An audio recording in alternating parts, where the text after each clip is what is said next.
கவிஞரும் எழுத்தாளரும் செந்தமிழ் தேனியுமான என் ஜெகநாதன் ஐயா அவர்கள் இன்றைய தினம் சிவபிரகாச சுவாமிகள் இயற்றிய நன்னறி 3வது பாடலும் விளக்கமும் பாருங்கள் ஐயா. தமிழே அமுதே வருவாய் நிறைவாய் தருவாய். உலகெங்கும் உள்ள தமிழ் உறவுகளுக்கும் ஜெர்மனி தமிழ் அறிவி வானொலிக்கும் நேயர்களுக்கும் திரு நைனை விஜயன் அவர்களுக்கும் திருமதி சசிகலா நைனை விஜயன் அவர்களுக்கும் மற்றும் உள்ள அனைவருக்கும் என் வணக்கம். சிவபிரகாச சுவாமிகள் இயற்றிய நன்னெறி எனும் தலைப்பில் என்னுள் பதிந்த நன்னெறியில் உள்ள பாடலையும் பொருளையும் வழங்குகிறேன். தக்கோலம் என் ஜலநாதன், உத்திரமேரூர், தமிழ்நாடு. சிவபிரகாச சுவாமிகள் இயற்றிய நன்னெறி பாடல் 3. தங்கட்கு உதவிலர் கைத்தாப் ஒன்று கொள்ளின் அவர் தங்கட்கு உரியவரால் தாம் கொள்க தங்க நெடும் குன்றினால் செய்தனைய கொங்கையாய் ஆவின் பால் கன்றினால் கொள்ப கறந்து. தங்கட்கு உதவிலர் கைத்தாம் ஒன்று கொள்ளின் அவர் தங்கட்கு உரியவரால் தாம் கொள்க தங்க நெடும் குன்றினால் செய்தனைய கொங்கையாய் ஆவின் பால் கன்றினால் கொள்ப கறந்து.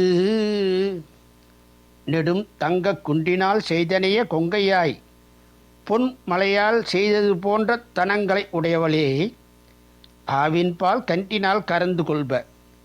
பசுவின் பாலை கன்றை காட்டி கறந்து கொள்வார்கள். அதுபோல தங்களுக்கு உதவிலர் கை, தங்களுக்கு உதவாதவருடைய கையிலிருந்து தாம் ஒன்று கொள்ளின், தாங்கள் ஒரு பொருளை பெற விரும்பினால் அவர் தங்களுக்கு உரியவரால் தாம் கொள்க, அவர்களுக்கு வேண்டியவரால் அந்த பொருளை பெற்றுக்கொள்வீராக. அதாவது தனக்கு உதவி புரியாதவர்களிடத்திலிருந்து ஒரு உதவி பெற விரும்பினால் கன்றை கொண்டு பசுவின் பாலை கறப்பது போல அவருக்கு வேண்டியவர், அதாவது கொடுக்க வேண்டியவர் எவரோ அவரை கொண்டு அந்த உதவியை பெற்றுக்கொள்வாயாக. மீண்டும் பாடலை பார்ப்போம். தங்கட்கு உதவியிலர் கைத்தாம் ஒன்று கொள்ளின் அவர் தங்கட்கு உரியவரால் தாம் கொள்க தங்க நெடும் குன்றினால் செய்தனைய கொங்கையாய் ஆவின் பால் கன்றினால் கொள்ப கறந்து. இத்துடன் இன்று நிறைவு செய்து தொடர்ந்து வரும் நாட்களில் நன்னெறியில் உள்ள பாடலையும் பொருளையும் பார்ப்போம். வாய்ப்பளித்த ஜெர்மனி தமிழறிவி வானொலிக்கு நன்றி, வணக்கம். தக்கோலம் என் ஜலநாதன், உத்திரமேரூர், தமிழ்நாடு, சங்கத் தமிழ் இலக்கிய பூங்கா. நேயர்கள் இதுவரை கேட்டது சிவபிரகாச சுவாமிகள் இயற்றிய நன்னறியிலிருந்து 3வது பாடலும் விளக்கமும். வழங்கியவர் தமிழருவி வானொலியின் செந்தமிழ் தேனி தக்கோலம் என் ஜெகநாதன் ஐயா அவர்கள், உத்தரமேரூரிலிருந்து.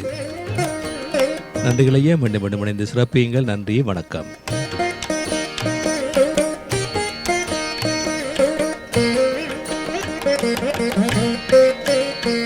நேயர்கள் கேட்டுக்கொண்டிருப்பது காலை கதம்பம் பல்சுவை கதம்ப நிகழ்ச்சி. இது தமிழருவி வானொலி, ஜெர்மனி.